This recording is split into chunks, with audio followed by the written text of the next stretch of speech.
রক্তদান জীবন বাঁচায়। যাদের রক্তের প্রয়োজন আছে তারা যাতে সময়মতো সুলভে উৎকৃষ্ট রক্ত পান তা সুনিশ্চিত করতে রক্তদানের সচেতনতা বাড়াতে হবে।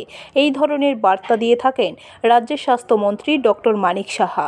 রাজ্যের স্বাস্থ্যমন্ত্রী এই বার্তায় এগিয়ে এসে শনিবার সকাল 11টায় উদয়পুর ব্রহ্মাবাড়ি IIFL ফাইন্যান্স কোম্পানির উদ্যোগে একটা রক্তদান শিবির অনুষ্ঠিত হয়।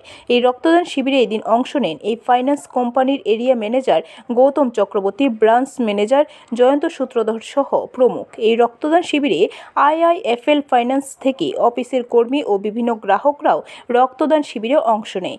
বর্তমানে যেভাবে বিভিন্ন হাসপাতালে রক্তের প্রয়োজন প্রতিদিন বাড়তে শুরু করেছে, তাতে করে আজকের দিনে দাঁড়িয়ে এই ধরনের একটি ছোট্ট পরিসরে রক্তদান শিবির অনুষ্ঠিত হওয়ার ফলে খুবই প্রশংসা কুড়িয়েছে IIFL ফাইন্যান্স। এর আগেও করেছি ত্রিপুরাতে বলতে গোমতী ডিস্ট্রিক্টে ফার্স্ট টাইম আমরা করছি।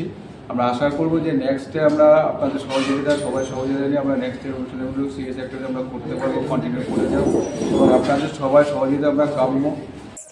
ব্যুরো রিপোর্ট, খবর ত্রিপুরা।